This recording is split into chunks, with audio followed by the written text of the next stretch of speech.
बॉलीवुड के इतिहास में अगर किसी एक अभिनेता को संवेदनशील इंसान, संघर्षशील सितारा और आदर्श पिता कहा जाए तो वो नाम है सुनील दत्त। बाबा, ऐसा रखो बाबा, ऐसा रखो। ऐसा क्यों कहते हो बाबा? 10 साल तक तू झूठ बोलता रहा। उस वक्त तेरी आंख में शर्म नहीं आई, और आज जब तेरे बाप को तुझ पे नाज है, तू सर झुकाए खड़ा है। 6 जून 1929 को पंजाब के झेलम जिले में जन्मे सुनील दत्त का असली नाम था बलराज दत्त।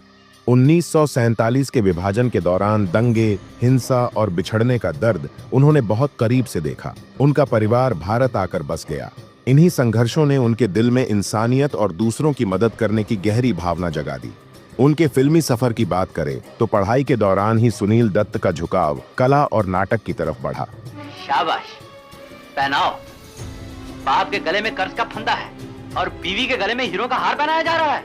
लेकिन करियर की शुरुआत उन्होंने बतौर रेडियो अनाउंसर से की, जहां पर लोगों को उनकी आवाज बेहद पसंद आई। लेकिन किस्मत ने उन्हें फिल्मों की दुनिया में ले आई। 1955 में उनकी पहली बड़ी फिल्म थी रेलवे प्लेटफॉर्म, लेकिन असली पहचान मिली 1957 की फिल्म मदर इंडिया से। दिलचस्प बात यह है कि इस फिल्म में सुनील दत्त ने नरगिस के बेटे का किरदार निभाया, और शूटिंग के दौरान एक हादसे में जब नरगिस आग में फंस गईं, तो सुनील दत्त ने अपनी जान की परवाह किए बिना उन्हें बचाया।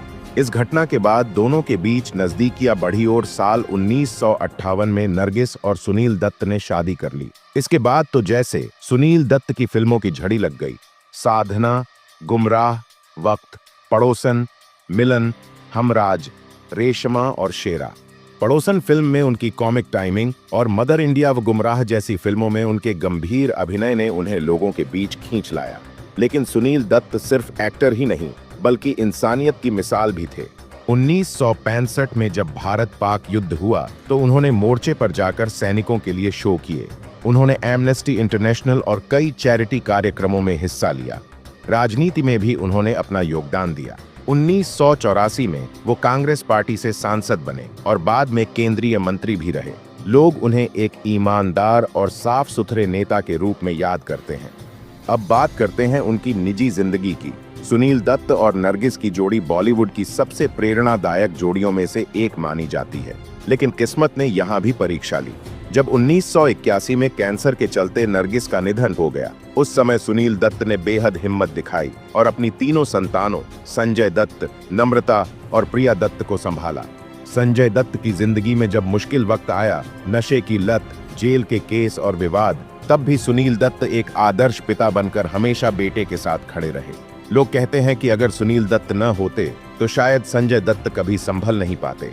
25 मई 2005 को मुंबई में सुनील दत्त का निधन हो गया। उस समय उनकी उम्र सिर्फ 75 साल थी। उनके जाने से बॉलीवुड ने न सिर्फ एक बेहतरीन कलाकार, बल्कि एक सच्चा इंसान और आदर्श नेता भी खो दिया। सुनील दत्त की जिंदगी हमें ये सिखाती है कि चाहे कितनी भी मुश्किलें आएं, अगर इंसान का दिल साफ है और हिम्मत बड़ी है तो वो दुनिया में अपनी छाप छोड़ ही देता है। ये थी कहानी उस इंसान की जिसने पर्दे पर हीरो बनकर दिल जीते और असल जिंदगी में इंसानियत का सबसे बड़ा हीरो बनकर अमर हो गया, सुनील दत्त। अगर आपको ये वीडियो पसंद आया हो तो चैनल को सब्सक्राइब जरूर करें और बॉलीवुड के सुनहरे सितारों की और भी कहानियों के लिए हमारे साथ जुड़े रहिए।